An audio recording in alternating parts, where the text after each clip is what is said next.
Suzanne Morel vivait seule depuis plus de 12 ans, dans un petit appartement au 3e étage d'un immeuble ancien, situé dans le quartier de la Croix-Rousse, à Lyon. À 76 ans, elle refusait catégoriquement l'idée d'être considérée comme vieille. Chaque matin, elle préparait son café noir sans sucre, ouvrait les volets avec énergie et notait dans son carnet à spirale ce qu'elle devait accomplir dans la journée.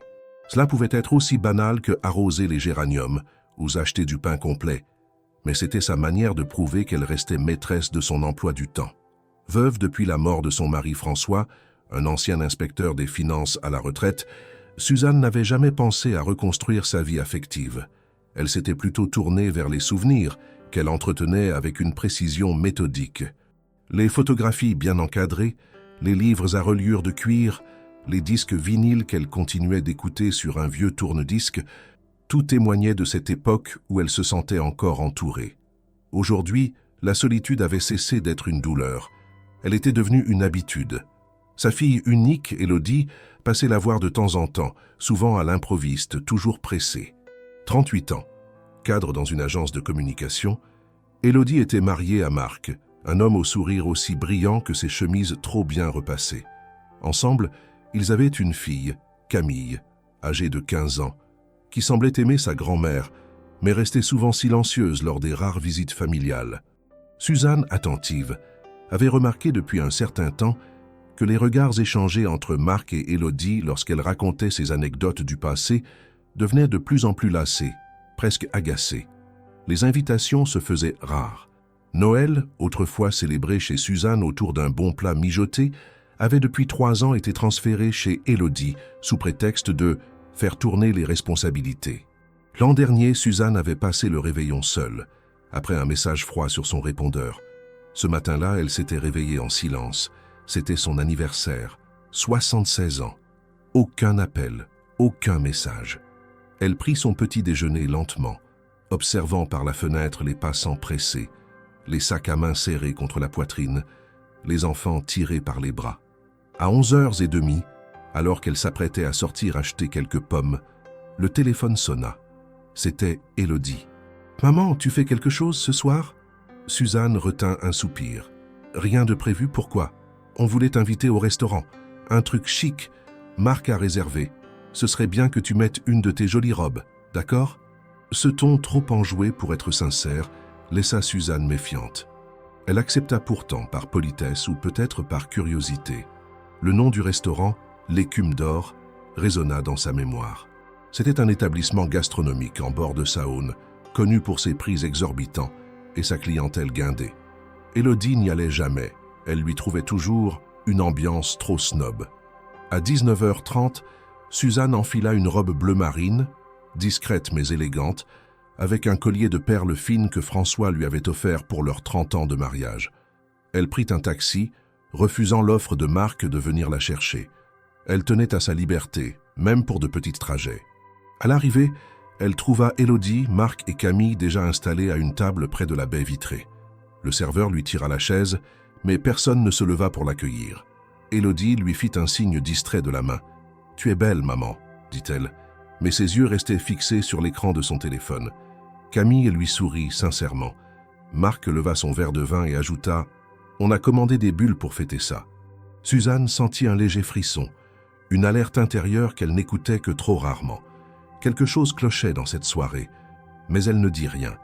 Elle s'assit, posa son sac sur ses genoux et contempla le menu sans réellement lire. Le serveur arriva pour la commande et chacun choisit un plat raffiné accompagné de mots techniques qui lui échappaient.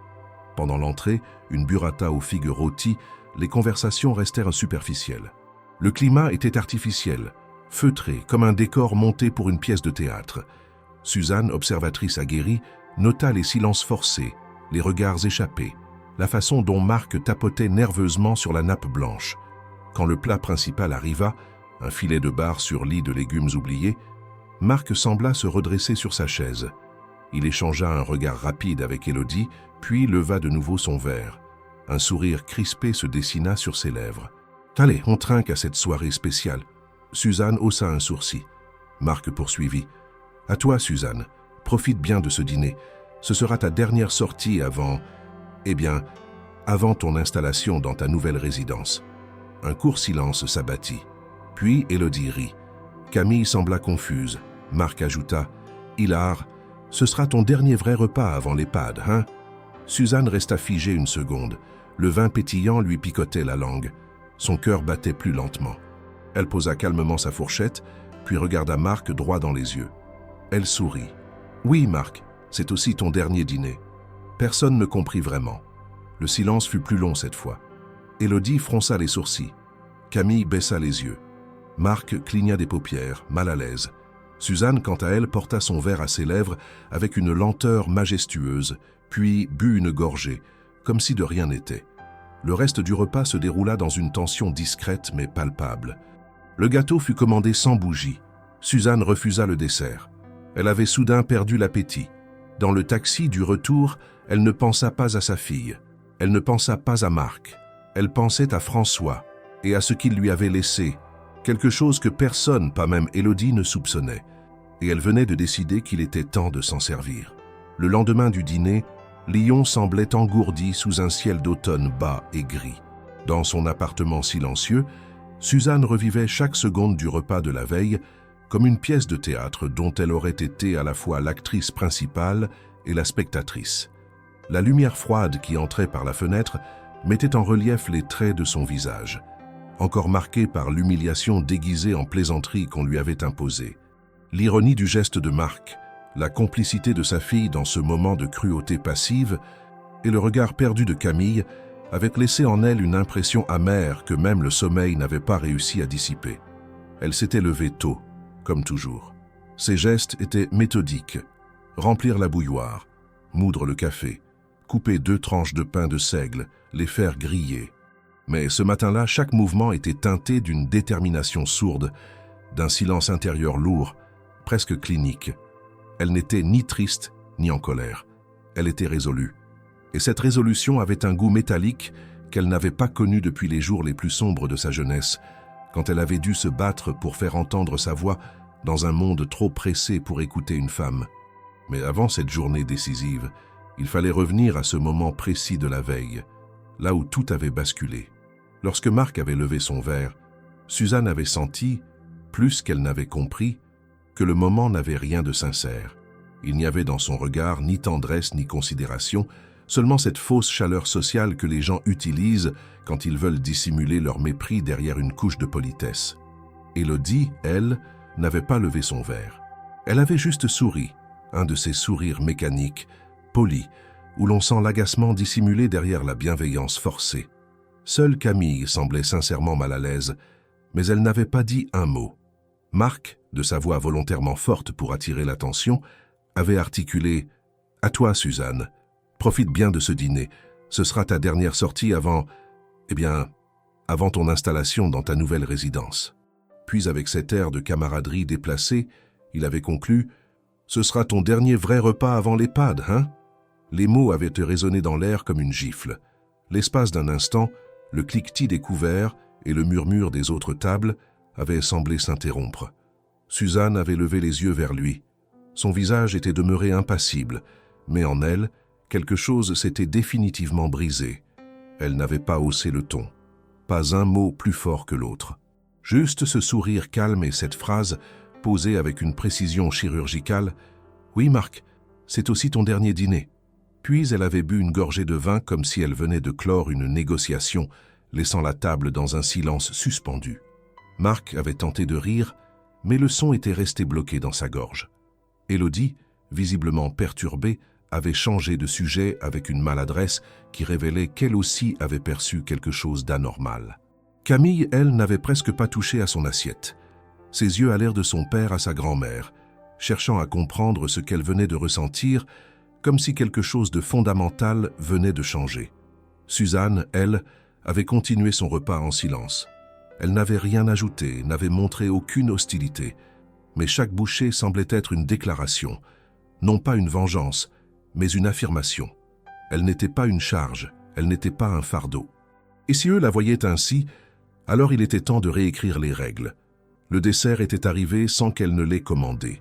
Un millefeuille orné de quelques framboises fraîches, une bougie fine et tordue plantée au centre. Le serveur, mal à l'aise, l'avait déposée avec un petit « Joyeux anniversaire, madame », presque chuchoté. Marc avait applaudi seul, ironiquement. Élodie s'était contentée de filmer la scène avec son téléphone, sans conviction. Suzanne avait soufflé la bougie, mais sans faire de vœux. En quittant le restaurant, elle avait refusé que Marc la raccompagne. Elle avait appelé un taxi sans un mot de plus.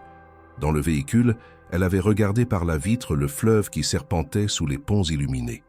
Les lumières de la ville dansaient sur l'eau noire, et dans ce reflet, elle avait vu une version d'elle-même qu'elle croyait oubliée. Une femme forte, lucide, capable de se relever même quand tout semblait vouloir l'enfermer dans une image de fragilité. Une fois chez elle, elle avait rangé soigneusement ses affaires, retiré ses boucles d'oreilles, nettoyé ses lunettes. Puis, comme poussée par une intuition longtemps contenue, elle s'était dirigée vers la chambre où, dans l'armoire haute, derrière une pile de draps, se trouvait une vieille boîte en bois laqué. Elle la sortit avec précaution, la posa sur la table du salon et l'ouvrit. À l'intérieur, rien de spectaculaire à première vue. Des lettres jaunies par le temps, des carnets couverts d'une écriture fine et régulière, un passeport expiré et plusieurs enveloppes contenant des documents officiels. Mais ce que cette boîte représentait allait bien au-delà du papier et de l'encre. C'était une archive de son indépendance, de ses choix, de ses sacrifices et de son avenir. Elle relut une lettre que François lui avait laissée peu avant sa mort. Une lettre pleine de tendresse, mais aussi d'avertissement. Il y parlait de leur fille avec inquiétude, de Marc avec méfiance. Il lui rappelait qu'ils avaient pris des précautions, qu'ils avaient construit quelque chose qui pourrait la protéger, si jamais les choses prenaient un mauvais tournant. À l'époque, elle avait trouvé cela excessif. Aujourd'hui, elle comprenait, et elle savait désormais ce qu'elle allait faire. Mais avant d'agir, elle se permit un dernier moment de solitude consciente. Elle éteignit les lumières, s'installa dans son fauteuil et resta là, à regarder l'obscurité gagner la pièce. Pas une larme, pas une plainte. Seulement ce calme absolu de celles qui ont cessé d'attendre quelque chose des autres. Elle ne se sentait ni trahie ni abandonnée. Elle se sentait libérée. Le jour suivant ne serait pas comme les autres. Et la prochaine fois qu'on lèverait un verre en sa présence, ce serait pour la reconnaître, non plus comme une vieille femme sur le déclin, mais comme celle qu'elle n'avait jamais cessé d'être, Suzanne Morel, femme digne, lucide, et prête à reprendre ce qu'on avait tenté de lui voler. Dès les premières lueurs du matin, Suzanne Morel s'était réveillée avec une lucidité implacable. Le plafond blanc de sa chambre, aux fines fissures tracées par le temps, n'avait jamais semblé aussi net. Chaque détail de son environnement lui apparaissait avec une clarté brutale, comme si ses sens s'étaient soudainement affûtés. Elle n'était pas fatiguée, elle n'était pas en colère, elle était prête. Une certitude tranquille, froide et précise s'était installée en elle. Il n'était plus question d'attendre que les choses changent d'elles-mêmes. Après s'être levée, elle ouvrit les volets d'un geste ferme. L'air automnal pénétra dans la pièce, portant avec lui cette odeur métallique propre au matin de la ville. Elle prépara son café, toasté une seule fois, comme elle l'aimait. Aucun mouvement superflu, aucun temps mort. Tout dans ses gestes témoignait d'un esprit résolu.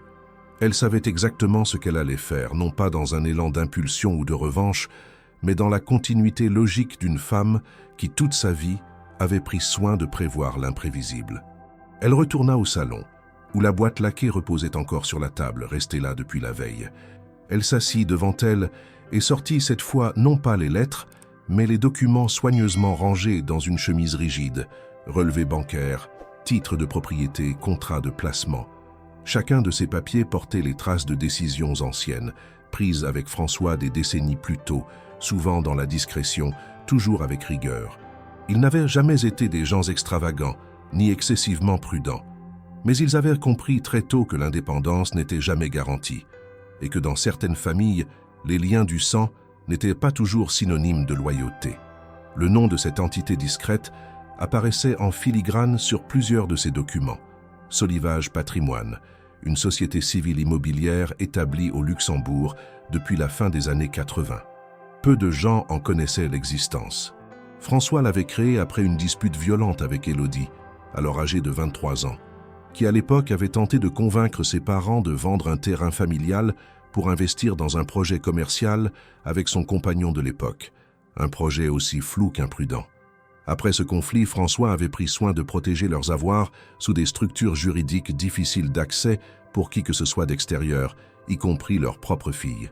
Suzanne avait respecté ce choix sans jamais s'en mêler. Elle se contentait de signer les documents nécessaires, de relire les rapports annuels et de classer les preuves avec méthode. Mais aujourd'hui, elle comprenait que ce patrimoine, que beaucoup pensaient inexistant ou modeste, pouvait être sa dernière carte. Et cette carte, elle n'allait pas l'utiliser pour se défendre. Elle allait l'utiliser pour inverser les rôles. Elle passa la matinée entière à relire chaque document, à noter les coordonnées de leurs contacts fiduciaires et à identifier les points critiques. Puis elle composa le numéro d'un ancien ami de son mari, maître Thomas Vasseur, notaire discret et respecté à Lyon. Ils ne s'étaient pas parlé depuis des années, mais la voix à l'autre bout du fil la reconnut immédiatement. « Suzanne, mon Dieu, cela fait une éternité. Que puis-je faire pour vous ?» Elle répondit simplement « J'ai besoin de faire valoir mes droits et de mettre certains faits à l'abri de ceux qui pensent que je suis déjà effacé. » Il n'y eut pas d'hésitation. Il proposa un rendez-vous dès le lendemain matin. Elle accepta. L'après-midi, elle se rendit à pied jusqu'à l'agence bancaire du boulevard des Brotteaux. Une marche de 25 minutes qu'elle effectua avec un calme étrange, comme si chaque pas confirmait une direction qu'elle n'avait plus besoin de questionner. Arrivée au guichet, elle demanda à voir la directrice d'agence, qu'elle connaissait de nom mais n'avait jamais rencontrée. Après quelques minutes d'attente, elle fut reçue dans un bureau vitré, sobrement décoré. « Madame Morel, je vous écoute. Je souhaite transférer l'intégralité des avoirs que je détiens dans cette banque vers une nouvelle entité.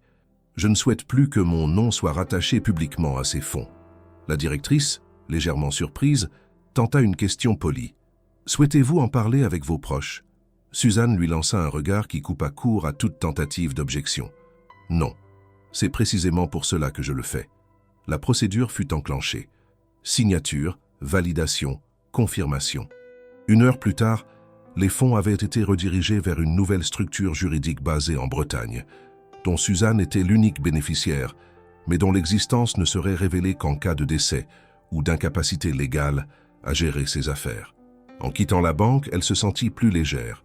Le vent avait forci, balayant les feuilles mortes sur les trottoirs. Mais en elle, aucune agitation. Il ne restait plus qu'une chose à faire pour sceller ce nouveau chapitre, transmettre ses volontés. Elle prit un tramway jusqu'au cabinet de Maître Vasseur.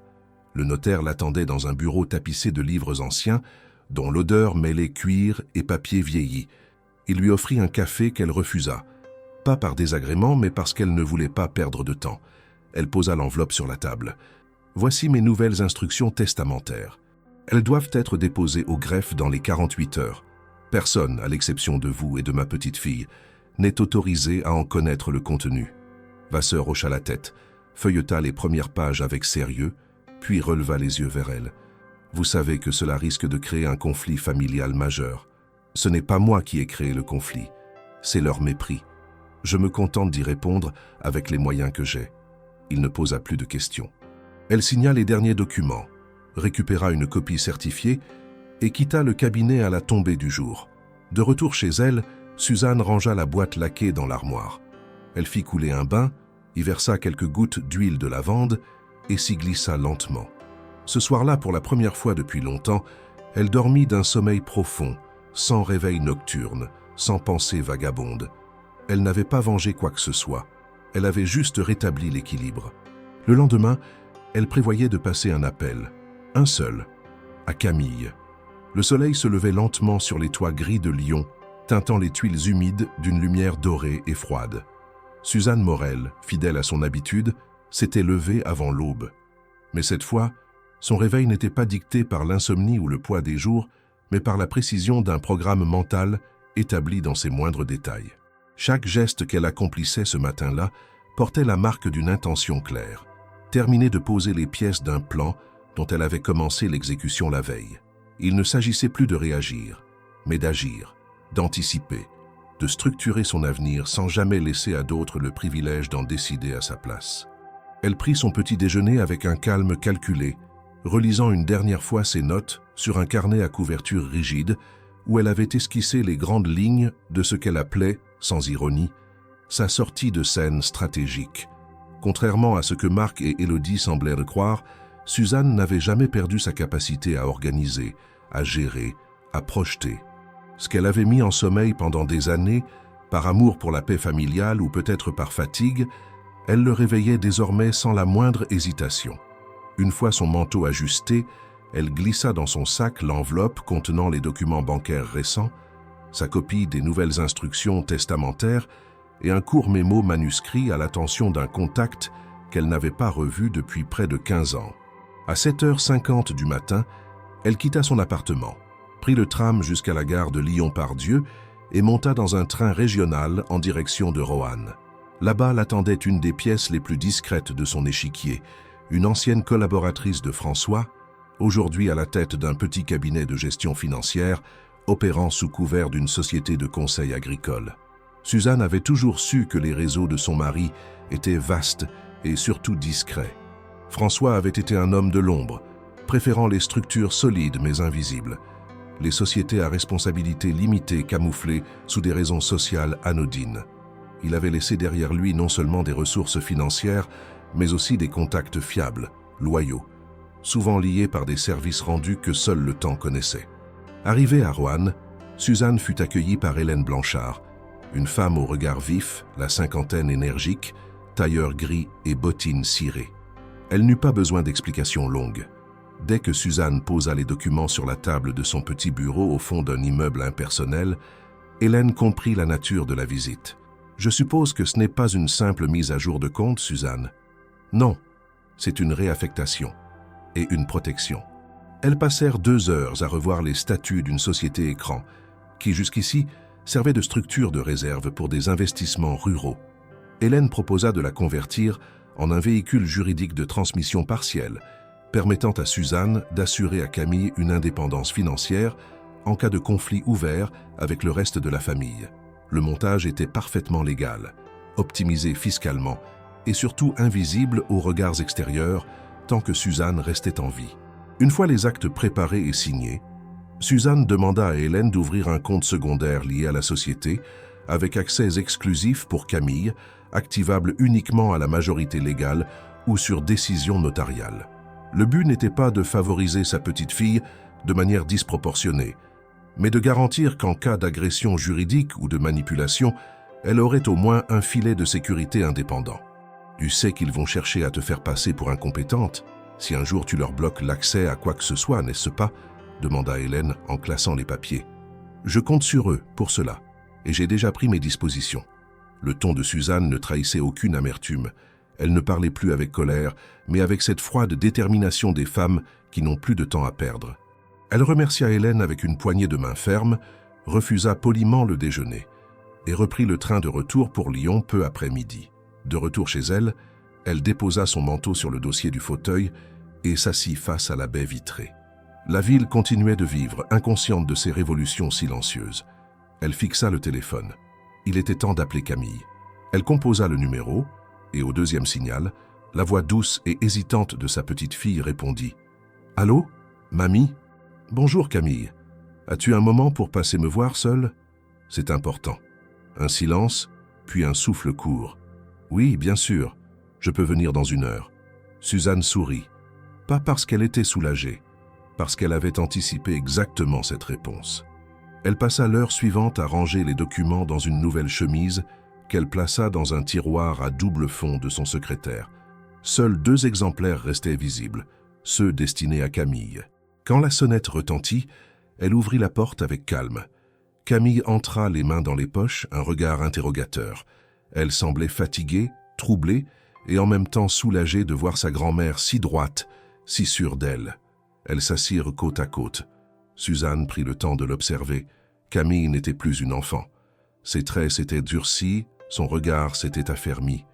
Elle aussi, peut-être, portait le poids d'un silence familial trop longtemps étouffé. « Camille, je vais te dire des choses que tu ne dois partager avec personne, pas même avec ta mère. » La jeune fille acquiesça, sans un mot.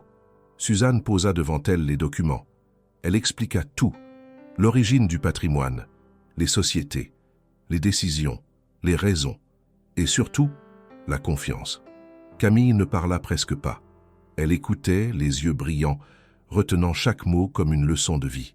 À la fin, Elle demanda seulement « Pourquoi me dire tout ça à moi ?» Suzanne la regarda longtemps. « Parce que tu es la seule à ne pas m'avoir ri au visage, parce que tu es la seule qui m'a regardé sans jugement, et parce que, de nous deux, tu es celle qui a encore tout à construire. » Camille se leva et, sans dire un mot, la serra dans ses bras.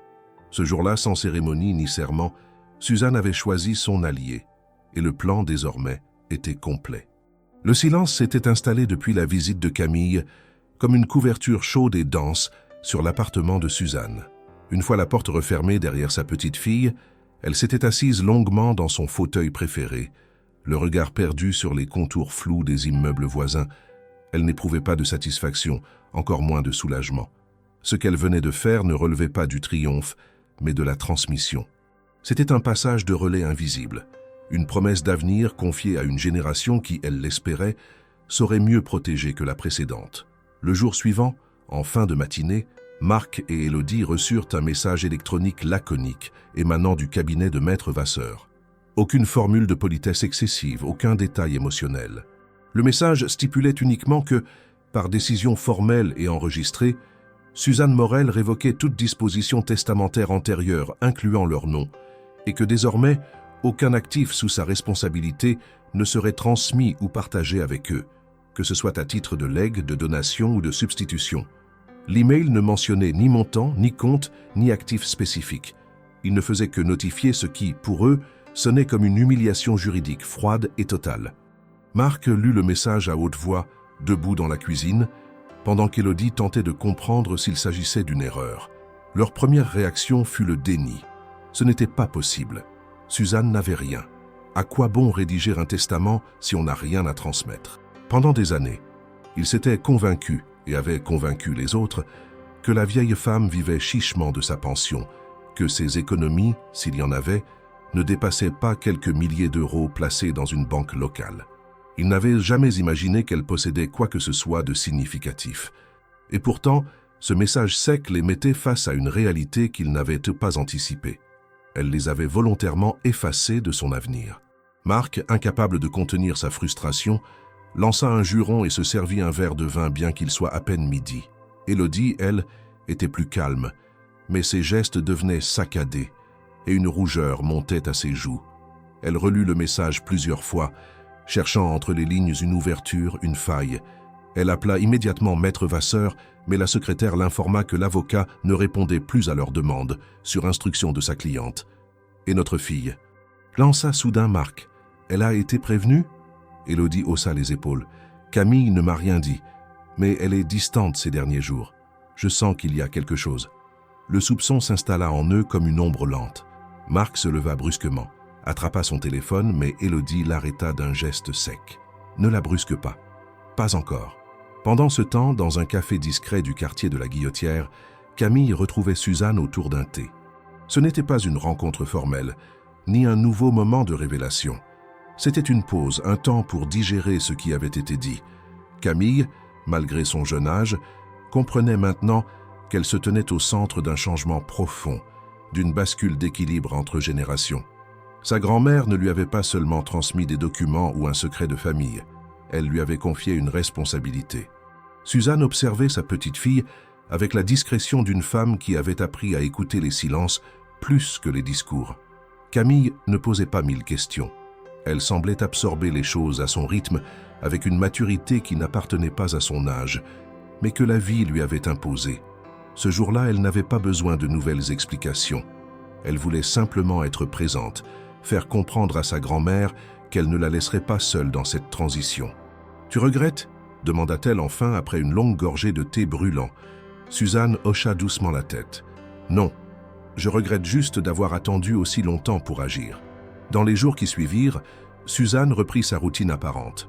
Elle allait au marché, passait à la pharmacie, échangeait quelques mots avec ses voisins dans l'ascenseur.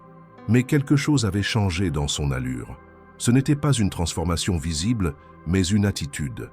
Elle ne se courbait plus légèrement sous le poids des années.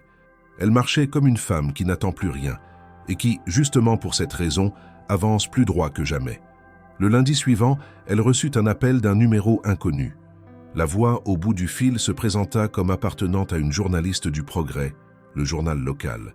Elle expliqua qu'un dossier circulait en interne, mentionnant des procédures notariales atypiques impliquant une retraitée lyonnaise et des montages financiers inhabituels. Suzanne coupa immédiatement l'appel, comprenant que l'information commençait déjà à s'ébruiter. Elle savait que tout ce qui était transmis à un notaire, aussi discret soit-il, pouvait un jour remonter à la surface si quelqu'un cherchait assez profondément. Ce qui confirmait ce qu'elle savait déjà, Marc fouillait. Elle décida alors d'accélérer certaines démarches. Dans l'après-midi, elle prit rendez-vous avec une autre avocate, spécialiste en protection patrimoniale et droit des familles, pour ajouter un codicille à son testament.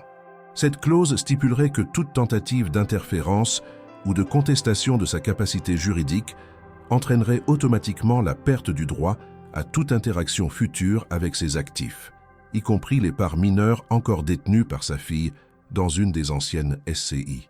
Le message était clair. Toute attaque se paierait par une exclusion définitive. Camille, de son côté, ressentait de plus en plus vivement le poids des tensions familiales. À la maison, les silences devenaient pesants. Ses parents ne parlaient plus de Suzanne devant elle, mais multipliaient les remarques voilées, les tentatives maladroites de la sonder. Un soir, alors qu'elle rangeait la vaisselle, Marc lui demanda sans la regarder « Tu vas souvent chez ta grand-mère, non? Elle va bien ?» Camille répondit simplement « Elle est plus lucide que jamais ». Ce fut la fin de la conversation. Pour Suzanne, les cartes étaient désormais distribuées. Elle ne cherchait pas à blesser, seulement à se protéger. Et si le prix de cette protection était la rupture avec ceux qui avaient voulu la reléguer dans un établissement en la traitant comme une charge, alors elle l'assumait sans trembler. Car l'héritage qu'elle préparait n'était pas une question d'argent. C'était une leçon de dignité. Le soleil du matin filtrait à travers les volets entr'ouverts, projetant sur le parquet ciré de l'appartement de Suzanne des rayons qui dansaient avec les poussières en suspension. Ce jour-là, Suzanne avait préparé quelque chose de particulier. Elle avait invité Camille à venir seule, sans Élodie ni Marc, pour un rendez-vous qu'elle savait déterminant. La jeune fille arriva à l'heure exacte, portant son sac à dos et un manteau trop grand pour ses épaules encore frêles, les yeux curieux et légèrement méfiants. Le trajet jusqu'à l'appartement avait été silencieux, ponctué seulement par le froissement des feuilles sèches sous leurs pas et le bruit lointain des tramways. Dès que Camille franchit la porte, Suzanne l'accueillit avec un sourire discret, mais résolu.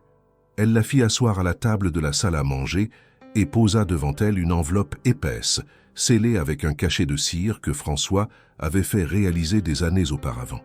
La jeune fille la regarda, intriguée et un peu intimidée, comme si elle pressentait qu'elle s'apprêtait à découvrir un secret majeur. Suzanne s'assit en face, le dos droit, le regard fixe sur Camille, et commença à parler d'une voix calme mais ferme. « Camille, ce que je vais te montrer n'est pas à partager. Ce que je vais te révéler n'est pas seulement une histoire de chiffres ou de contes. C'est notre famille, notre histoire, et surtout la façon dont ton grand-père et moi avons pris soin de nous assurer que, quoi qu'il arrive, nous aurions un filet de sécurité. » Elle ouvrit lentement l'enveloppe et en sortit plusieurs documents. Contrats d'investissement, relevés bancaires détaillés, titres de propriété et lettres explicatives rédigées par François. Camille lut avec attention, les yeux écarquillés, chaque page révélant une organisation méthodique et secrète qu'elle n'aurait jamais imaginée. La fortune accumulée dépassait largement ce que la famille croyait. Plus de 3 500 000 €, investis discrètement dans des entreprises, des biens immobiliers et des fonds à l'étranger, sous le nom d'une société civile qui n'avait jamais été mentionnée à Élodie ou à Marc. Tout cela est en ton nom et sous ma supervision. Personne, pas même ta mère, n'a accès à ces comptes. Nous avons fait cela pour nous protéger de ceux qui ne respectent pas l'indépendance des autres, expliqua Suzanne. Sa voix ne tremblait pas. Elle ne cherchait pas à impressionner, mais à transmettre un héritage que l'argent seul ne suffisait pas à représenter. Camille, bouche bée, ne savait que dire. Chaque chiffre semblait lui raconter une histoire de prudence, de prévoyance, de défiance face à une famille qui ne respectait pas pleinement Suzanne. La grand-mère poursuivit « Ton grand-père et moi avons toujours su que des tensions pourraient survenir avec ta mère. C'est pourquoi nous avons mis en place cette structure, une société offshore, pour protéger ce qui nous revient et ce que nous voulons léguer à ceux en qui nous avons confiance. » Camille prit une profonde inspiration. Elle était impressionnée et émue, non seulement parce que la somme dépassait tout ce qu'elle avait pu imaginer, mais aussi parce que sa grand-mère lui accordait une confiance qu'elle n'avait jamais eue auparavant. « Mamie, je ne savais pas, » murmura-t-elle. Suzanne la regarda intensément. « Maintenant tu sais, et tu dois comprendre que ce pouvoir que je te confie implique aussi des responsabilités. Il ne s'agit pas de dépenser ou de profiter. Il s'agit de protéger ce qui est juste, de veiller sur ce qui nous appartient légitimement et de savoir quand agir et quand attendre. » La conversation se poursuivit pendant des heures. Suzanne expliqua comment les placements avaient été réalisés, comment François avait veillé à ce que la fortune soit disséminée pour éviter toute saisie ou tentative de détournement, et comment chaque action avait été calculée pour rester dans la légalité la plus stricte tout en assurant un contrôle total sur le futur. Camille écoutait, fascinée et silencieuse, comprenant peu à peu l'ampleur de la préparation que ses grands-parents avaient effectuée dans l'ombre. Puis Suzanne aborda la question de l'implication directe de Camille. « Si jamais je devais être empêchée de gérer quoi que ce soit, tu seras la seule à pouvoir activer les mesures nécessaires pour protéger nos intérêts. Il faudra faire preuve de prudence, de discrétion et de détermination. » Camille acquiesça, le cœur battant, une combinaison de fierté et de gravité dans le regard. Elle réalisa que sa grand-mère ne lui confiait pas simplement de l'argent, mais une responsabilité, un rôle qui pourrait changer sa vie et celle de la famille. Suzanne continua à détailler les biens, les sociétés, les placements et les mesures de protection. Elle montra les contrats signés, les registres bancaires et les lettres codées que François avait rédigées à la main, indiquant clairement l'intention de protéger la famille contre toute ingérence extérieure. Chaque document était un fragment d'une stratégie globale qu'elle avait menée en silence pendant des décennies. À un moment, Suzanne se leva et se dirigea vers la bibliothèque pour récupérer un petit coffre en bois contenant des clés et des codes d'accès aux différents comptes et contrats. Elle le posa sur la table et le remit à Camille. « Ce coffre contient tout ce dont tu auras besoin, et il n'y a pas de retour en arrière. » Camille sentit le poids symbolique de ce geste. Ce n'était pas seulement un héritage financier, mais une marque de confiance, une initiation à la responsabilité et à la prévoyance que Suzanne avait toujours incarnée. La jeune fille ne pouvait plus ignorer l'importance de sa grand-mère dans sa vie, ni la profondeur de sa lucidité malgré les années et les apparences de fragilité. Avant de conclure la réunion, Suzanne précisa « Tout ce que nous avons discuté doit rester entre nous. Si Élodie ou Marc venaient à apprendre l'étendue de nos actions avant que nous ne soyons prêtes, cela pourrait créer un chaos dont nous ne nous relèverions pas facilement. La discrétion est notre meilleure arme. » Camille hocha la tête, le visage empreint d'une détermination nouvelle. Elle comprit que la confiance que sa grand-mère lui accordait dépassait de loin tout ce qu'elle avait pu imaginer. Elle n'était plus une simple spectatrice de sa vie ou de celle de sa famille. Elle était désormais un maillon essentiel dans la protection de ce que Suzanne et François avaient reconstruit, une responsabilité qu'elle porterait avec sérieux. Lorsque la conversation se termina, le soleil était déjà bas sur l'horizon. Suzanne et Camille se levèrent et se dirigèrent vers la porte, silencieuses mais connectées par une compréhension profonde, une alliance qui ne dépendait plus de l'acceptation des autres. La fortune cachée n'était plus un secret. Elle était maintenant un instrument de pouvoir et de protection, prêt à transformer la dynamique familiale et à sécuriser un avenir que Suzanne avait décidé de prendre en main, sans compromis. La journée se termina dans un calme inhabituel, mais chaque geste, chaque silence, chaque regard échangé avait laissé une empreinte indélébile. Suzanne savait que le moment où la famille entière découvrirait la réalité approchait, et elle se sentait prête, sereine et plus déterminée que jamais à protéger ce qui lui appartenait légitimement. Camille, pour sa part, quittait l'appartement avec un mélange d'admiration et de gravité, consciente que sa grand-mère venait de lui révéler non seulement une richesse matérielle, mais un héritage bien plus précieux.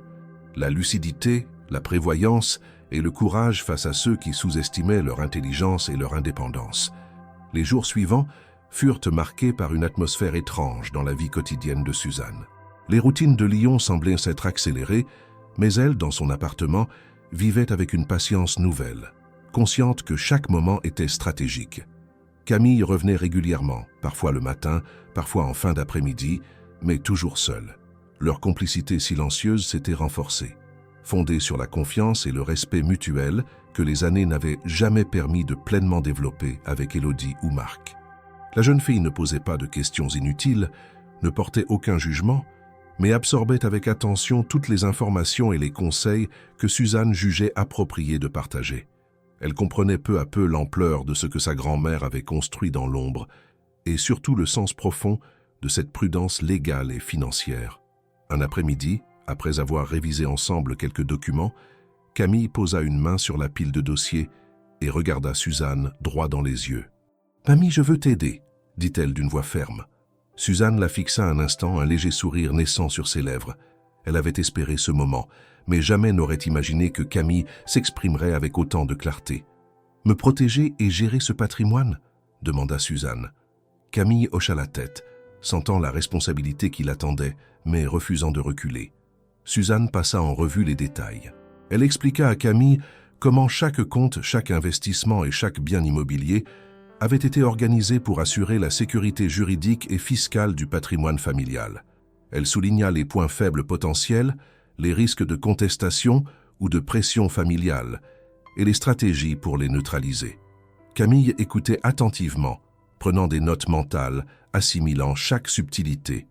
Ce n'était pas une simple leçon de finance, c'était un apprentissage de la stratégie, de la prévoyance et de la responsabilité. Suzanne insistait sur le fait que la protection ne se limitait pas à l'argent. Il s'agissait aussi de préserver l'intégrité morale et la dignité face à ceux qui, dans la famille, avaient manifesté mépris et condescendance.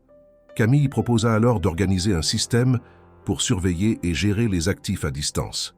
Elle voulait mettre en place des tableaux de suivi, des alertes sur les transactions et un journal de toute correspondance liée à la gestion du patrimoine. Suzanne approuva silencieusement. Elle voyait dans cette initiative l'intelligence et la maturité de sa petite fille, mais aussi sa volonté de prendre position.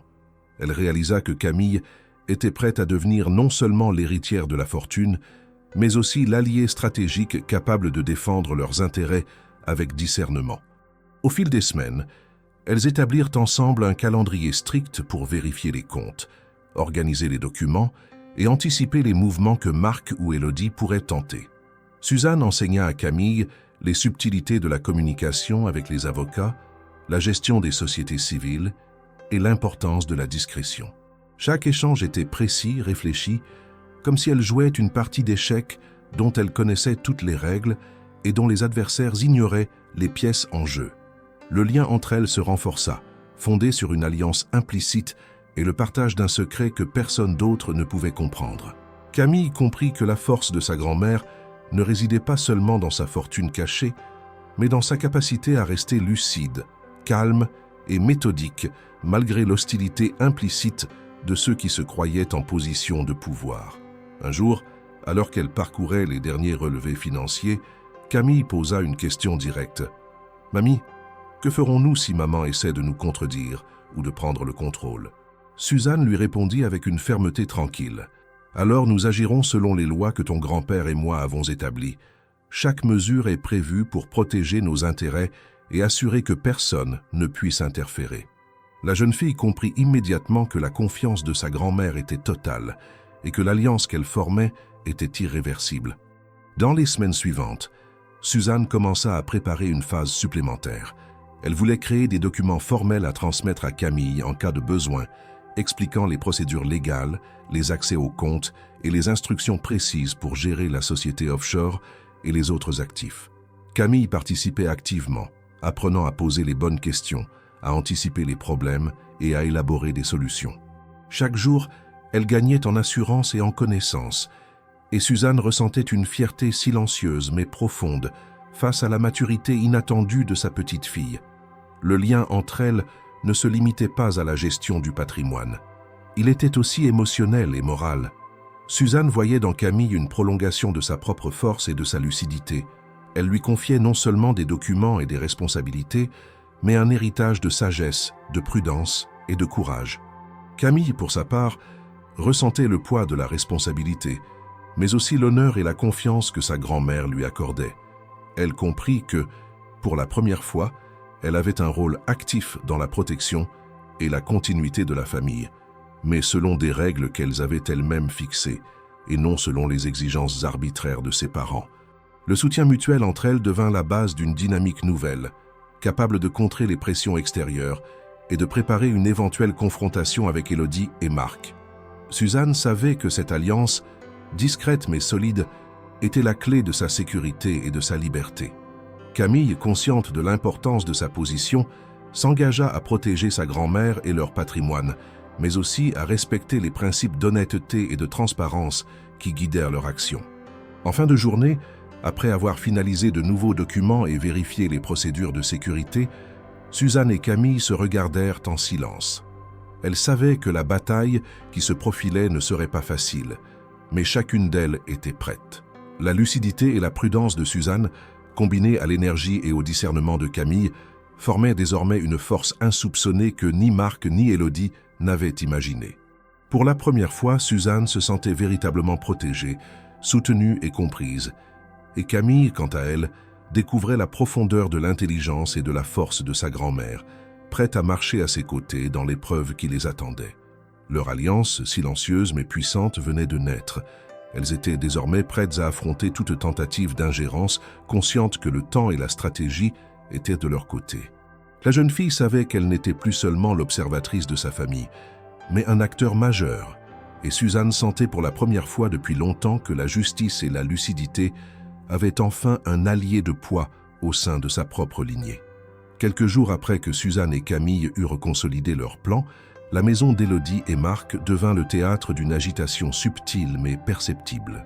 Élodie, qui avait initialement tenté de minimiser l'importance de l'email de Maître Vasseur, se rendit rapidement compte que l'exclusion de ses droits successoraux n'était pas une simple manœuvre administrative.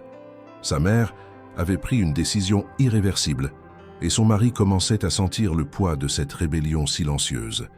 Elle consulta Marc dans leur salon, derrière des rideaux tirés, avec la tension palpable d'une situation qu'ils avaient sous-estimée depuis le début. « Nous devons agir », dit Marc, la voix basse mais ferme. « Si elle réussit à bloquer tout accès, nous serons totalement écartés. » Élodie acquiesça, consciente que leur position habituelle de contrôle familial avait été remise en question. Leur premier réflexe fut de remettre en cause la capacité juridique de Suzanne. Marc, persuadé de pouvoir utiliser son influence professionnelle pour manipuler la situation, contacta plusieurs avocats spécialisés dans le droit des successions et la tutelle. Leur objectif était clair, contester la santé mentale et la lucidité de Suzanne pour annuler ses décisions récentes et reprendre le contrôle des actifs. Élodie prit le rôle principal dans cette contre-attaque. Elle fit rédiger une requête demandant une évaluation médicale complète de sa mère, alléguant que Suzanne n'était peut-être plus apte à gérer ses affaires financières en raison de son âge avancé. Elle contacta des connaissances dans le milieu juridique pour obtenir des avis favorables et tenter de créer un consensus sur l'urgence de la situation. Marc, de son côté, multipliait les appels et les rencontres confidentielles avec des experts et des collègues, espérant qu'une pression subtile suffirait à convaincre le cabinet de Maître Vasseur de coopérer. Cependant, Suzanne, prévoyante, avait anticipé ce scénario. Elle avait préparé un dossier médical récent, attestant de sa pleine lucidité, signé par un médecin de confiance et mis à jour quelques semaines auparavant. Elle avait également pris soin de documenter toutes les procédures légales de manière irréprochable. Les instructions données à Camille incluaient des mesures à activer immédiatement en cas de contestation, et la jeune fille était parfaitement consciente de son rôle, protéger la structure des actifs et veiller à ce que toute tentative de manipulation échoue. La tension monta lorsqu'Élodie engagea un avocat pour déposer officiellement la requête auprès du tribunal compétent. La nouvelle parvint rapidement à Suzanne, qui demeura calme, observant chaque mouvement avec l'œil méthodique d'une femme qui avait déjà pensé à chaque scénario possible. Camille, assise à ses côtés, comprit que la partie venait de changer de nature. Il ne s'agissait plus seulement de protéger un patrimoine, mais de défendre la légitimité et la dignité d'une vie entière face à ceux qui croyaient pouvoir la réduire à l'impuissance. La journée où le dossier fut officiellement déposé, Suzanne se rendit au cabinet de son notaire pour une consultation de routine. Elle expliqua en détail à Maître Vasseur les étapes qui allèrent suivre, en insistant sur l'importance de la précision et de la documentation. Le notaire, impressionné par la préparation et la lucidité de sa cliente, confirma que toutes les mesures étaient juridiquement solides et que toute tentative de contestation par Élodie ou Marc serait vouée à l'échec. Marc, confiant dans son influence, décida d'utiliser des méthodes plus agressives. Il envoya plusieurs lettres et emails à l'avocate de la famille, cherchant à imposer sa volonté, menaçant subtilement de recours judiciaires et d'actions médiatiques pour exercer une pression psychologique sur Suzanne et son entourage. Élodie, de son côté, multipliait les appels et les messages, essayant de manipuler Camille, espérant que la jeune fille pourrait influencer sa grand-mère en faveur de ses parents. Mais Camille, fidèle à sa promesse et consciente de l'importance stratégique de sa position, resta imperturbable. Elle ne céda ni aux appels ni aux menaces. Chaque message qu'elle recevait était soigneusement documenté, chaque tentative de pression notée, comme Suzanne le lui avait enseigné. Ensemble, elles savaient que la clé n'était pas de réagir émotionnellement, mais de maintenir une discipline stricte et une transparence totale dans la documentation de chaque étape. Face à ce mur de résistance, Marc tenta d'intensifier la pression en mobilisant des contacts au sein de la presse locale, cherchant à créer un climat de scandale autour de la supposée incapacité de Suzanne. Mais là encore, la préparation de Suzanne et la vigilance de Camille neutralisèrent ces tentatives. Les documents officiels, la transparence de la situation financière et la preuve de la lucidité de Suzanne rendaient toute accusation infondée. La contre-attaque de Marc et Élodie, malgré leurs efforts, se heurta à un mur d'efficacité et de préparation qu'ils n'avaient pas anticipé. Dans le même temps, Suzanne et Camille commencèrent à planifier une riposte plus subtile. Plutôt que de répondre à la pression par l'émotion, elles envisagèrent de dévoiler progressivement des informations qui montreraient non seulement la solidité juridique et financière de Suzanne, mais également les comportements litigieux et manipulateurs de Marc. L'objectif n'était pas la vengeance gratuite, mais de créer un équilibre de force qui protégerait définitivement leur autonomie. Élodie, frustrée et déconcertée, ne comprenait pas comment sa mère, qu'elle croyait vieillissante et dépendante, pouvait être si stratégique et prévoyante. Marc, quant à lui, commençait à percevoir que son influence et ses manœuvres habituelles ne suffiraient pas à écraser Suzanne, et que la patience et la préparation de cette dernière représentaient un obstacle qu'il n'avait pas envisagé. La contre-attaque de la fille avait donc initié un conflit qui dépassait largement les simples questions de patrimoine. Elle révélait des enjeux profonds de respect, de pouvoir et de dignité, et démontrait que Suzanne, malgré son âge et les apparences, n'était pas une proie facile. La bataille juridique et stratégique venait à peine de commencer, et toutes les décisions qui seraient prises dans les semaines suivantes détermineraient non seulement la protection du patrimoine, mais aussi le maintien de la dignité et de l'autorité d'une femme qui refusait de se laisser marginaliser. Ce conflit silencieux et méthodique posa les fondations d'un affrontement où chaque mouvement serait calculé, chaque document analysé et chaque parole pesée. Suzanne et Camille comprirent qu'elles ne pouvaient plus faire confiance à personne en dehors d'elles deux.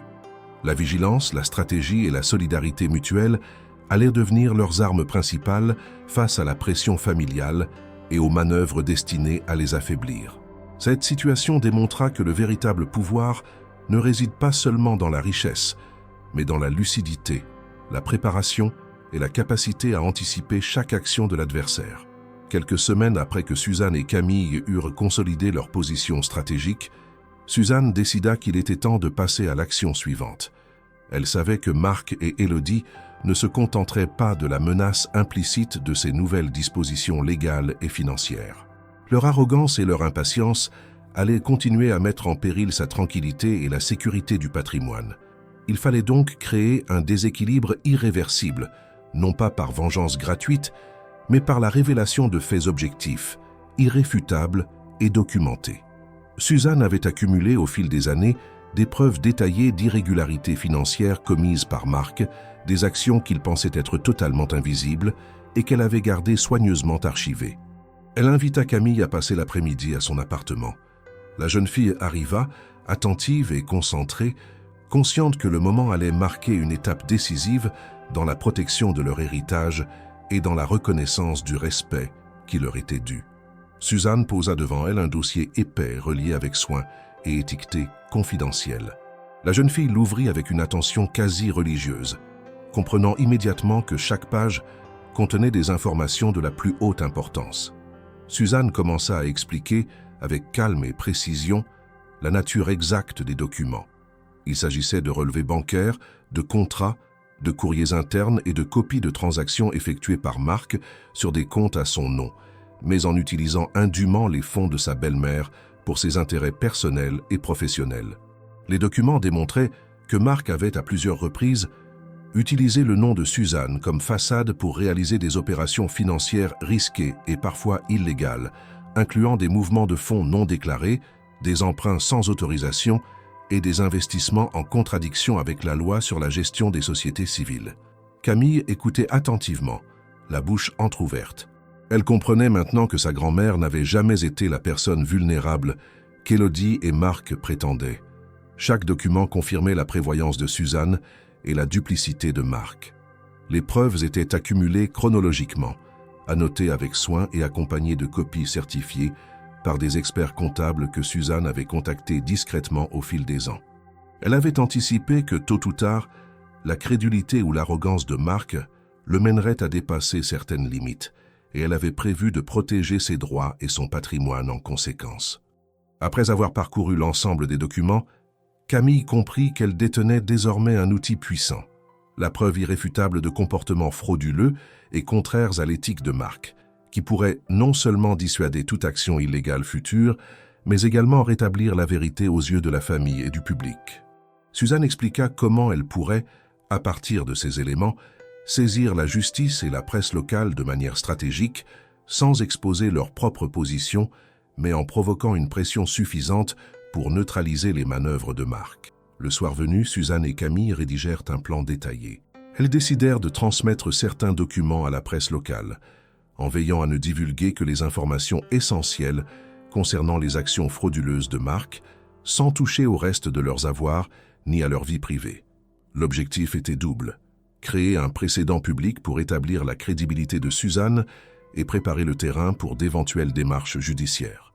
Chaque document fut photocopié, certifié et accompagné d'un résumé explicatif destiné à rendre le contenu accessible et indiscutable par tout observateur externe. Le lendemain matin, Suzanne envoya un dossier complet à un journaliste de confiance au Progrès, accompagné d'une lettre précisant qu'il s'agissait d'informations confirmées et vérifiées, destinées à protéger une retraitée vulnérable contre des agissements financiers illégaux. Le journaliste, connaissant la rigueur et l'intégrité de Suzanne, comprit immédiatement la gravité de la situation et le potentiel de l'information. Le dossier avait été structuré pour être exploitable immédiatement, avec toutes les preuves nécessaires pour que chaque affirmation puisse être vérifiée sans ambiguïté. Peu après, Marc commença à percevoir un changement d'atmosphère.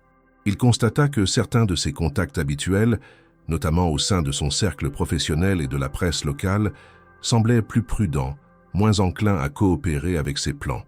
Les appels qu'il passait pour obtenir un soutien ou des informations rencontrèrent des réponses évasives. Il réalisa trop tard que Suzanne avait anticipé chacune de ses démarches et mis en place des protections et des contre-mesures qui rendaient ses tentatives infructueuses. Élodie, de son côté, ne comprenait pas pourquoi sa mère semblait soudainement entourée d'une stratégie solide et efficace. Les tentatives de manipulation de Camille échouaient systématiquement, et les manœuvres légales qu'elle avait envisagées pour contester les dispositions de Suzanne ne progressaient pas. La situation, qui semblait à leurs yeux simple à contrôler, devenait progressivement ingérable.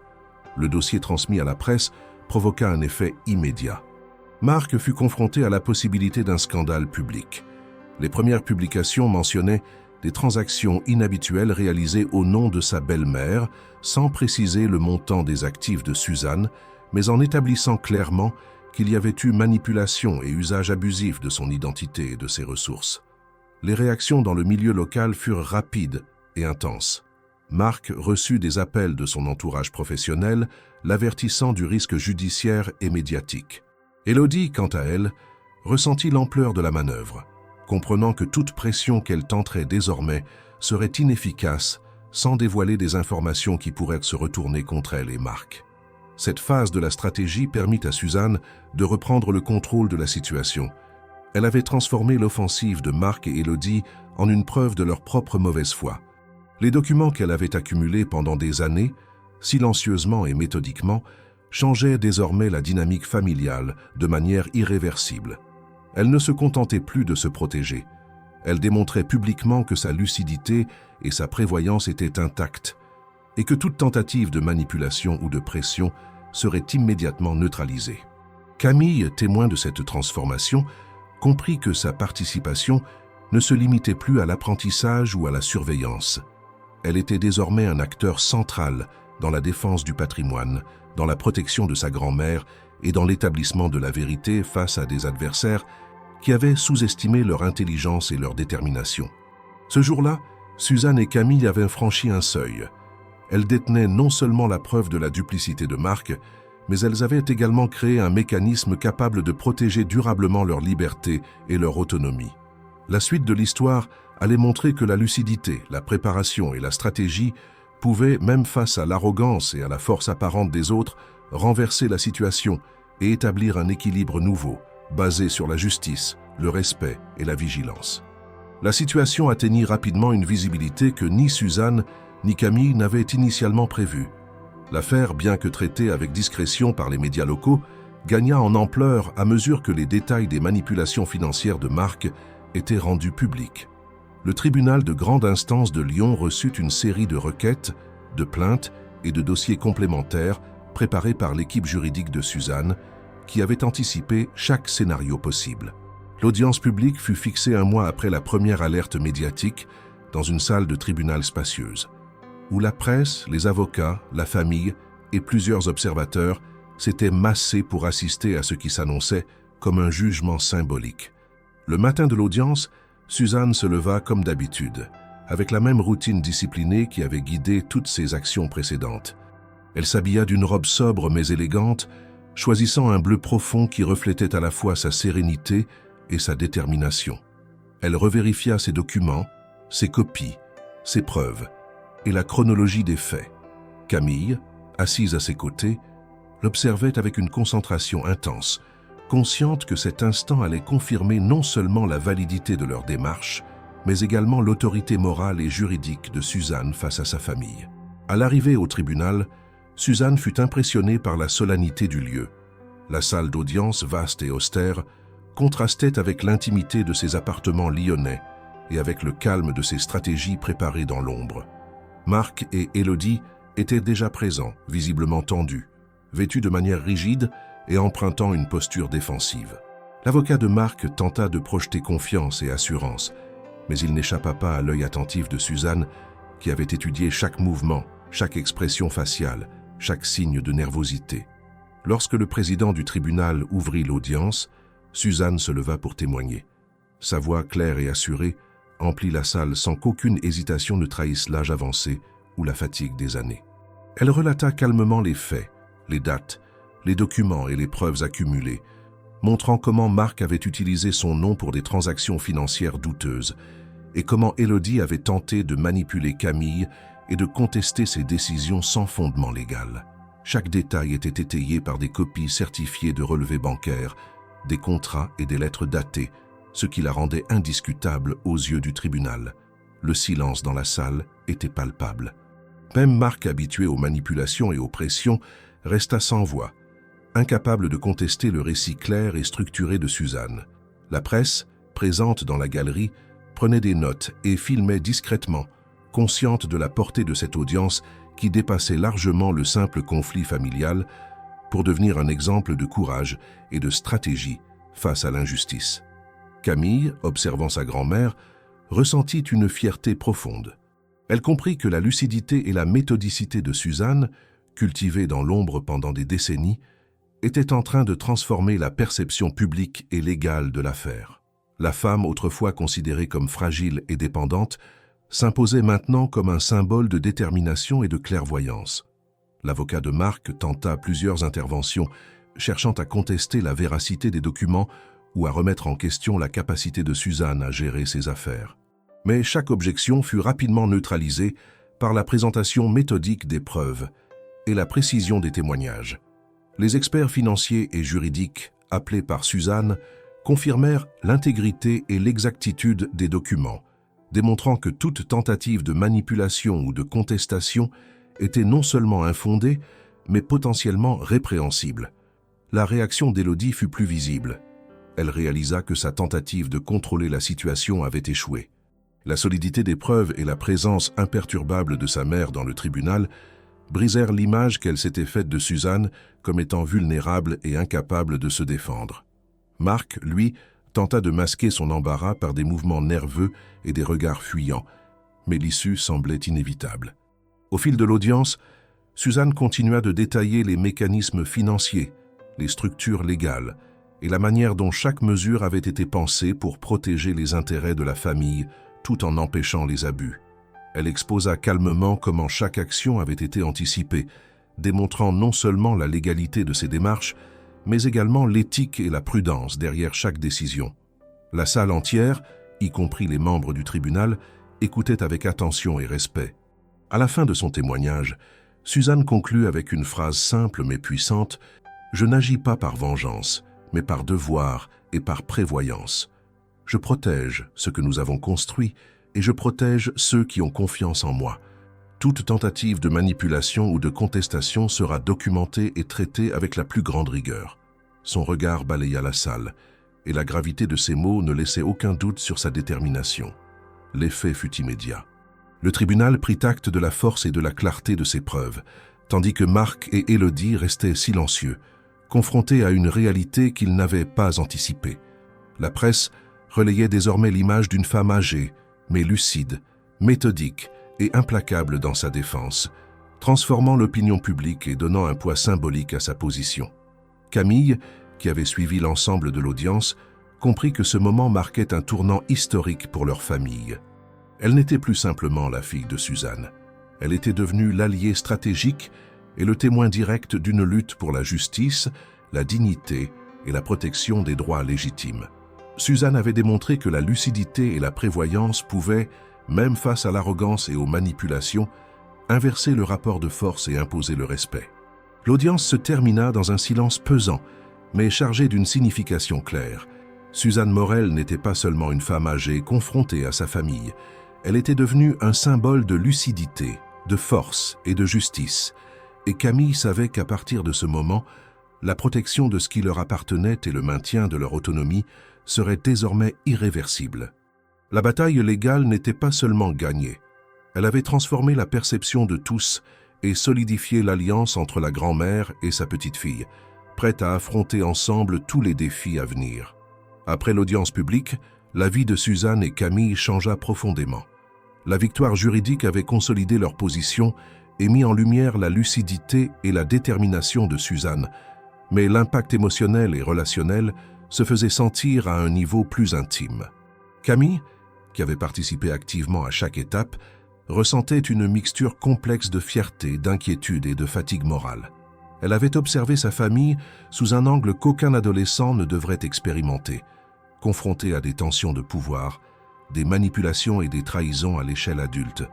Cette expérience avait transformé son regard sur ses parents, sur la loyauté et sur la notion de justice familiale. Un après-midi, elles s'assirent toutes les deux dans le petit salon de Suzanne, entourées de documents, d'ordinateurs et de dossiers soigneusement organisés. Camille, la voix tremblante mais déterminée, exprima ce qu'elle avait gardé pour elle depuis longtemps. « Mamie, je ne peux plus rester comme avant avec mes parents. Tout ce que j'ai vu, je ne peux pas fermer les yeux.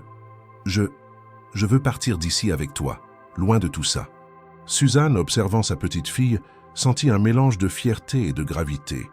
Elle savait que ce moment arriverait. Camille avait compris que la loyauté et la protection ne pouvaient plus coexister avec l'environnement toxique que Marc et Élodie imposaient. Suzanne prit une longue inspiration et répondit avec douceur et fermeté « Camille, ce que tu proposes est sérieux. Nous ne pouvons pas agir sur un coup de tête. Mais si tu es prête à t'engager pleinement, à respecter les règles que nous avons établies, alors oui, nous pouvons envisager un nouveau départ. » Camille hocha la tête avec une intensité qui démontrait qu'elle comprenait la portée de sa décision. Elle savait que ce déménagement n'était pas simplement géographique, il signifiait rompre les liens temporaires, réorganiser sa vie et accepter de nouveaux défis, mais aussi d'une liberté qu'elle n'avait jamais expérimentée auparavant. Suzanne avait déjà réfléchi à l'endroit où elle pourrait s'installer. Elle envisageait une petite villa en Bretagne, dans une commune côtière tranquille, loin des pressions et du tumulte de Lyon. Cet environnement leur offrirait un espace où elles pourraient reconstruire leur quotidien, gérer le patrimoine en toute sécurité et développer une routine loin de l'influence de Marc et Élodie. Le projet allait au-delà du simple déplacement physique.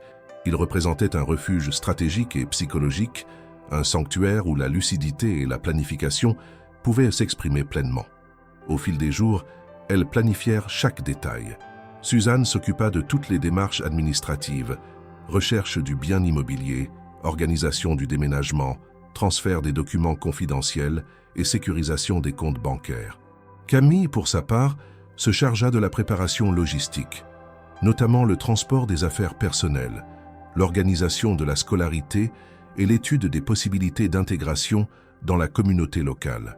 Chaque étape était pensée pour minimiser les risques, protéger leurs actifs et préserver leur autonomie. Elles partageaient toutes les décisions, renforçant le lien de confiance et la collaboration entre elles. Parallèlement, Suzanne décida d'utiliser cette transition pour créer une fondation en mémoire de François. Elle voulait que cette structure devienne un prolongement concret de leur engagement familial et social, aider les jeunes et les personnes âgées vulnérables, offrir des bourses et un soutien moral et financier.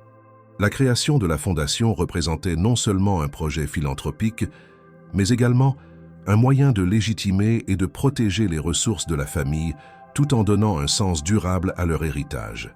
Camille, impliquée dans la préparation des statuts et de la planification administrative, prit conscience de l'ampleur de la responsabilité qui lui serait confiée.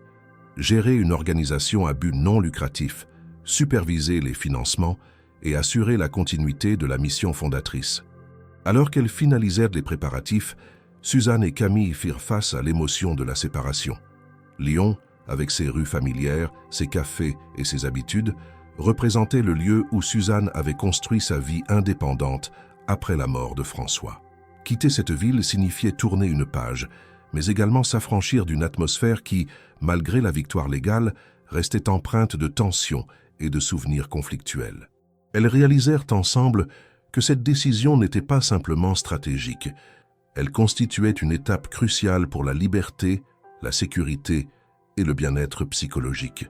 Le jour du départ, elles chargèrent le véhicule de leurs affaires essentielles, des documents confidentiels et de quelques objets symboliques. Chaque geste était empreint de solennité et de détermination.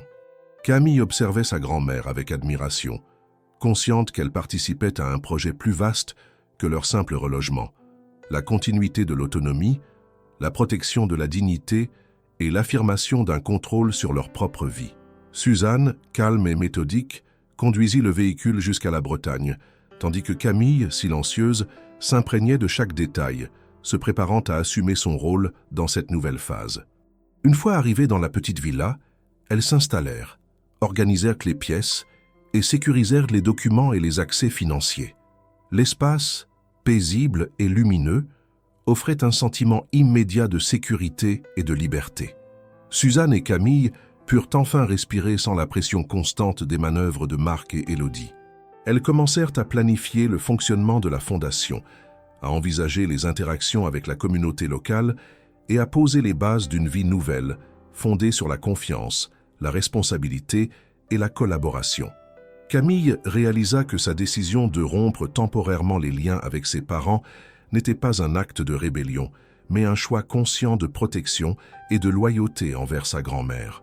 Elle comprit également que cette nouvelle étape marquait le début d'une transformation durable dans la dynamique familiale, où l'intelligence, la prévoyance et la justice primeraient désormais sur les manipulations et la condescendance. Ce déménagement et la création de la fondation représentaient bien plus qu'un simple changement géographique ou administratif. Elles incarnaient la réaffirmation de leur autonomie, la consolidation de leur alliance et la préparation d'un héritage matériel et moral qui perdurerait au-delà des conflits familiaux immédiats. Dans cet espace nouveau, Suzanne et Camille allaient pouvoir avancer ensemble, libres, protégées et pleinement conscientes de la valeur de leur engagement et de leur alliance indéfectible.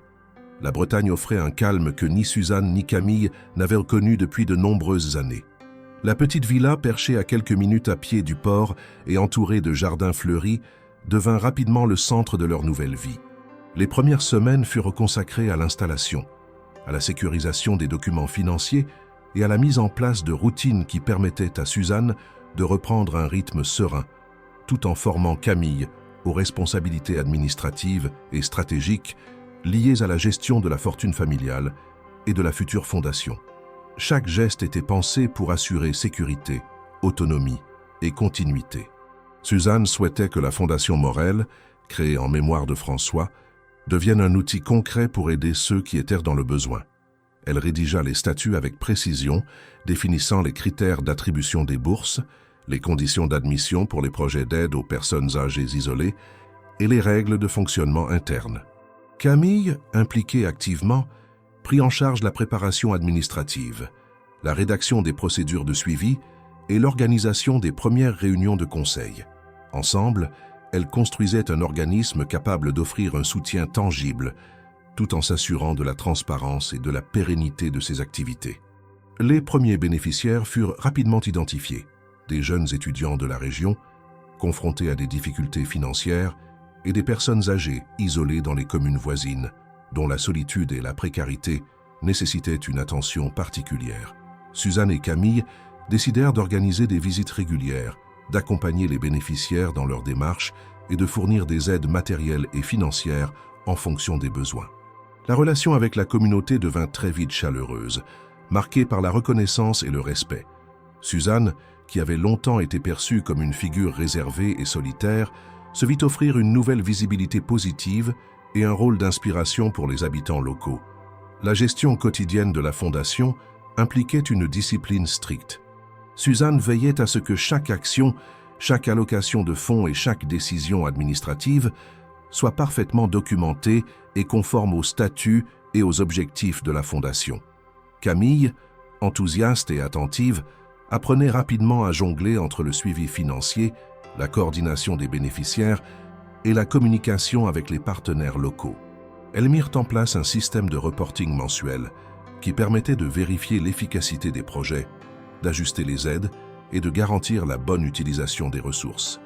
Parallèlement, Suzanne continua à surveiller la situation familiale et à anticiper toute tentative d'ingérence de Marc ou d'Élodie. Elle établit avec Camille un protocole de communication strict.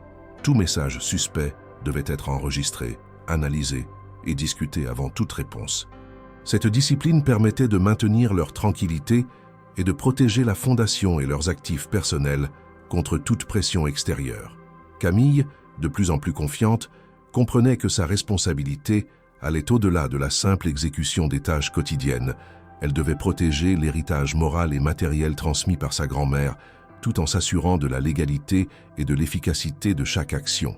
Avec le temps, Suzanne et Camille commencèrent à organiser des ateliers et des rencontres avec les jeunes bénéficiaires, visant à transmettre des valeurs de prévoyance, de responsabilité et de respect. Ces ateliers incluaient des notions de gestion financière, de planification de projets et de prise de décision éclairée. Suzanne voyait dans ces moments un moyen d'étendre son influence positive, de partager son expérience et de renforcer l'autonomie des bénéficiaires. Camille, à ses côtés, participait activement, posant des questions pertinentes et aidant à structurer les séances de manière pédagogique. La Fondation devint rapidement un point de référence dans la communauté. Les habitants locaux saluaient l'engagement de Suzanne et de Camille, non seulement pour le soutien matériel qu'elles apportaient, mais également pour l'exemple de courage et de lucidité qu'elles incarnaient.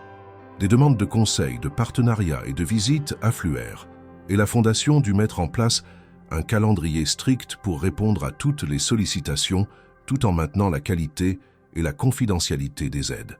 Pour Suzanne, cette nouvelle phase de sa vie représentait un accomplissement personnel et moral. Elle n'était plus seulement protégée juridiquement et financièrement. Elle était active, respectée et capable d'influencer positivement la vie des autres. Camille, de son côté, avait trouvé sa place non seulement comme gestionnaire et alliée, mais aussi comme interlocutrice et mentor pour les bénéficiaires. Leur collaboration renforçait non seulement leur lien familial, mais consolidait également l'impact social de leurs actions. Les journées étaient longues, structurées et exigeantes, mais le sentiment d'accomplissement compensait largement l'effort. Chaque succès, chaque sourire d'un bénéficiaire, chaque retour positif sur les actions de la Fondation confirmait la justesse de leur démarche. Suzanne et Camille ressentaient une satisfaction profonde. Elles avaient transformé une situation conflictuelle en un projet constructif et durable. Dans cette nouvelle vie, Lyon et les tensions familiales n'étaient plus qu'un souvenir lointain. La Bretagne représentait un territoire de sécurité, de liberté et de croissance. Suzanne avait trouvé un nouveau but, une mission qui dépassait la simple protection de ses actifs. Camille, fidèle et compétente, partageait ce projet avec elle, et ensemble, elles avaient construit une structure capable de perdurer, d'aider et d'inspirer. Chaque décision, chaque action, chaque projet renforçait leur autonomie et leur influence. Elles avaient transformé une situation de vulnérabilité et de menace en une opportunité de création et de protection, prouvant que la lucidité, la stratégie et la solidarité pouvaient non seulement préserver un héritage, mais également en faire un instrument de bien collectif. Suzanne et Camille se tenaient désormais prêtes à affronter l'avenir avec détermination et confiance, conscientes que leur action avait un impact durable sur leur famille, sur la communauté et sur la transmission des valeurs qui leur étaient chères. Les mois qui suivirent l'installation en Bretagne furent une période de construction et de consolidation pour Suzanne et Camille. La villa, avec ses murs clairs et ses jardins baignés de lumière, devint le symbole tangible d'une vie enfin libérée des tensions et des manipulations familiales. Chaque matin, Suzanne suivait sa routine méthodique. Préparation du petit déjeuner, vérification des documents de la fondation et planification des activités de la journée. Camille, plus mature qu'à son âge, prenait en charge la coordination des dossiers financiers, la communication avec les bénéficiaires et l'organisation logistique des projets. Leur quotidien était ponctué par le travail, la réflexion et les visites régulières aux jeunes et aux personnes âgées soutenues par la Fondation. Le succès de la Fondation Morel se fit rapidement remarquer dans la région. Les habitants et les autorités locales saluaient l'engagement de Suzanne et de Camille, non seulement pour le soutien concret apporté aux bénéficiaires, mais également pour l'exemple de courage et de lucidité qu'elles incarnaient.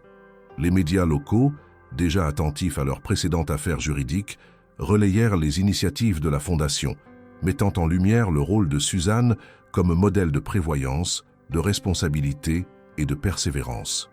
Les témoignages des bénéficiaires soulignaient non seulement l'aide matérielle reçue, mais aussi l'accompagnement moral et éducatif, permettant à de nombreuses personnes de retrouver confiance et autonomie.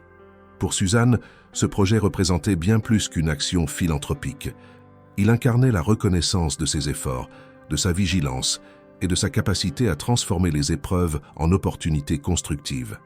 Chaque décision prise pour la Fondation, chaque protocole mis en place, chaque rencontre avec un bénéficiaire était l'occasion de réaffirmer la valeur de la lucidité, de la préparation et de la discipline.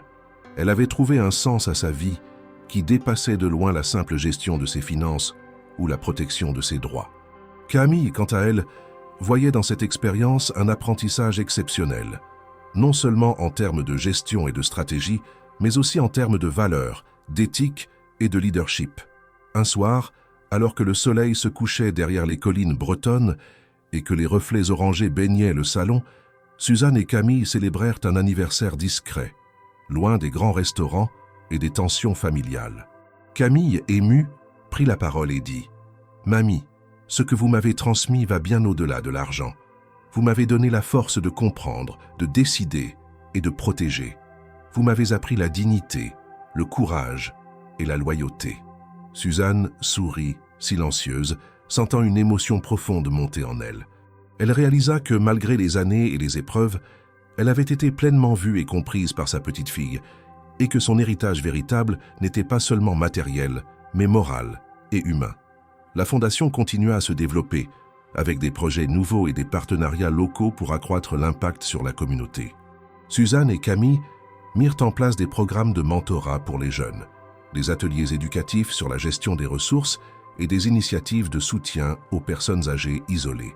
Chaque projet était soigneusement planifié, avec un suivi rigoureux et une attention particulière à l'efficacité et à la transparence. La discipline et la méthodologie qui avaient guidé Suzanne dans sa vie personnelle et dans ses décisions financières se reflétaient désormais dans la structure et le fonctionnement de la Fondation.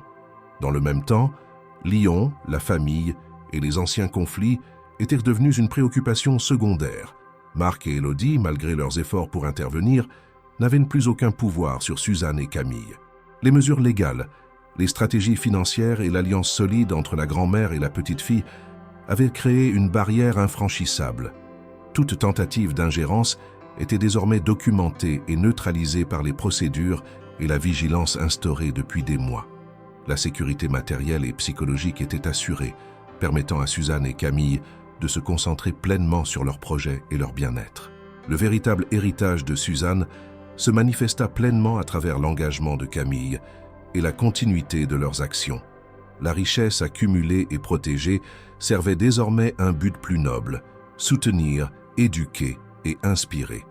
Les bénéficiaires de la Fondation témoignaient régulièrement de l'impact positif de leurs actions, renforçant le sentiment de mission accomplie et de responsabilité assumée.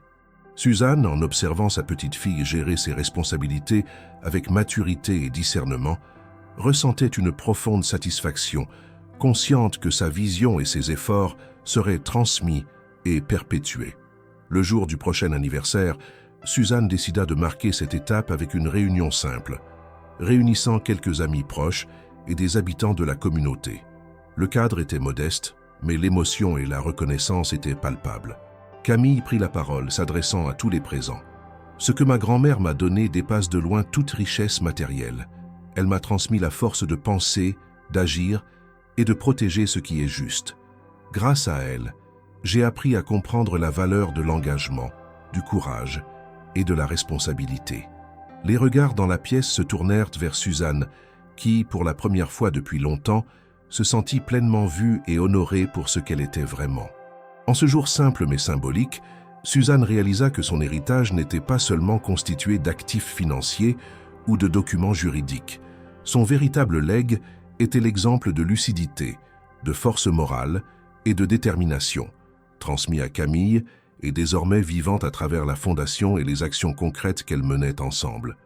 Elle avait réussi à transformer les conflits, les manipulations et les tensions en un projet durable et porteur de sens, incarnant la valeur de la prévoyance et de la justice, et prouvant que la dignité et la clairvoyance peuvent surpasser toutes les adversités. La lumière déclinante éclairait le salon, et Suzanne, regardant Camille, sentit une sérénité profonde. Elle savait que son héritage véritable, fait de courage, de lucidité et de valeur, était désormais entre de bonnes mains.